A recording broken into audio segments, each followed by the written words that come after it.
Hey, short introductory video to the problem assignment, Women's Education. So click on the background tab. Here you're going to read that in the early Republican period and a little bit later, women's academies and seminaries were formed to educate elite and middle class women.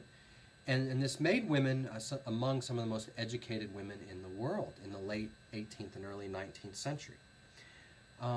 What we're interested in this problem assignment, what we're interested in is what type of education was imparted to these women, and why did educators think this type of knowledge or type of education was most important for these women.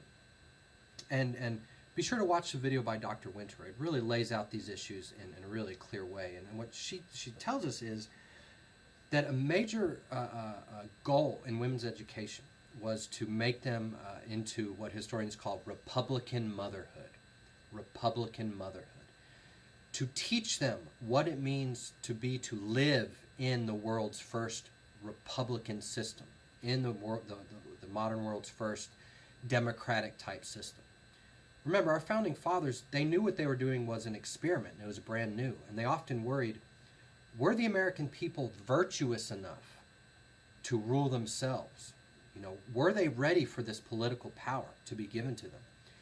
And that concern was extended to women. And the idea was, if we teach women who are going to be mothers what it means to live in a republic, they can pass that information on to their sons when they raise their sons.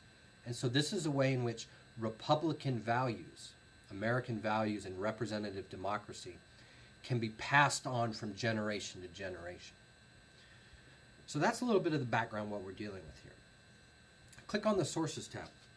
Here you're going to read four short excerpts from public speeches or talks given by four prominent advocates of women's education in this period. Benjamin Rush, Mary Lyon, Emma Willard, and Catherine Beecher. And when you read these, pay attention to why they think women's education is important, but also pay attention to the types of knowledge that they believe women should be imparted to women. You know, what type of knowledge will help these women become Republican mothers? What type of knowledge will help them pass on to when they're raising their sons about what it means to live in a republic? And so if you pay attention to those things, when you click on the Analyze the Evidence tab, you're going to be well positioned to fill in this chart. And so what you want to do in this chart is, one, identify four broad principles that you see these four advocates believe are central in importance for women to learn in women's education.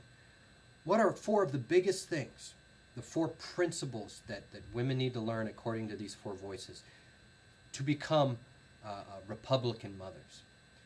And then for each of those principles, you need to pick out two specific pieces of evidence, two specific examples from these writings that reinforce your choice of that principle. Okay, so four broad principles that these advocates want that are most important for women's education, and then pick out two examples for each of those four that illustrate the broader point. Okay, good luck.